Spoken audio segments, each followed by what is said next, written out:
préparant un texte de loi pour encadrer les pratiques des influenceurs, le Sénat souhaite auditionner Booba, qui lutte depuis quelque temps contre les arnaques de ceux qu'il nomme les influ-voleurs.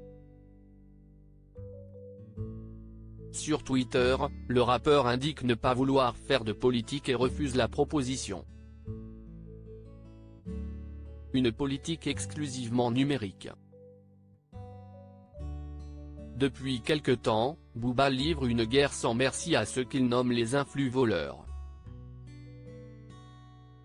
De Dylan Thierry à Maeva Guénam en passant par Ilan Castronovo ou par sa cible privilégiée Magali Berda, le rappeur lutte contre les dérives des stars des réseaux sociaux et de la papesse de la télé-réalité qu'il apparente à une menace pour les jeunes et pour nos enfants.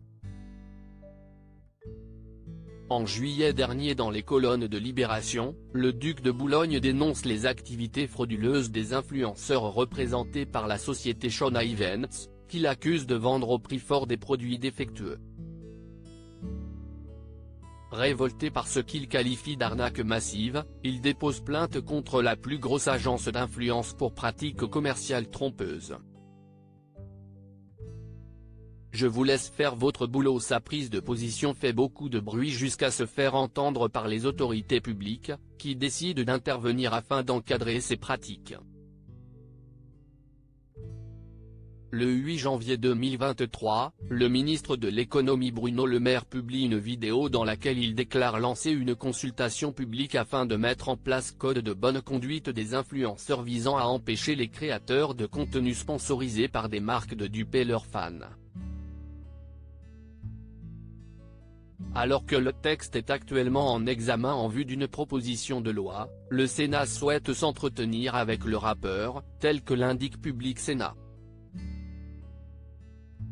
Une audition que le principal intéressé a refusée via un tweet, indiquant ne pas vouloir faire de politique. C'est ce jeudi 13 avril qu'il a fait part de sa décision.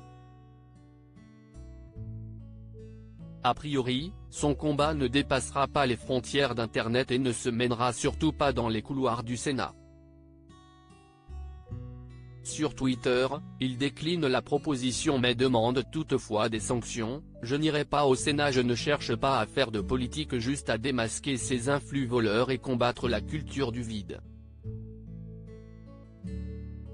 Je vous laisse faire votre boulot.